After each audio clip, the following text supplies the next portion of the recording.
Hi everyone, this is Lavonda with Generation Homeschool, and this is Mr. Kody. Hello. And he has discovered something. So first of all, tell me what this is in your hand. So this is a homemade stylus. Hold it up. I used a pen to make it, and I also used tape, aluminum foil, and Q-tip, and it's actually pretty easy to make. And my mom will put a link in the description on how you can make it to my channel. And yeah, it's pretty simple. Alright, so what's inside? Is there anything inside the ink pen? No, there's nothing inside of the ink pen. All that it's just aluminum foil and the Q-tip.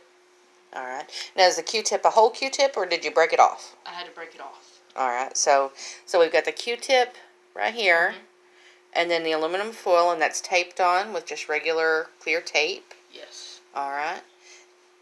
And so, how does just a regular Q-tip work?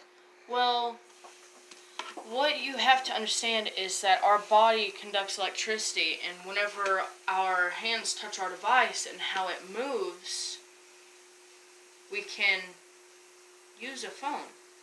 But whenever our fingers are using something like a pen or something, it won't work, because when our fingers are touching the foil, which is going to the cotton on the Q-tip, it's allowing the energy to go through and touch the phone.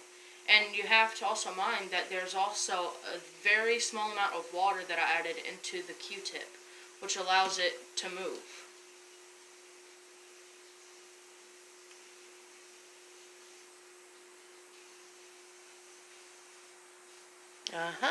So electricity is going from your fingers through the aluminum foil, conducting to the wet Q-tip, and acting as a stylus on your phone. Yes. Awesome sauce. Thank you. Thank you for sharing. You're welcome.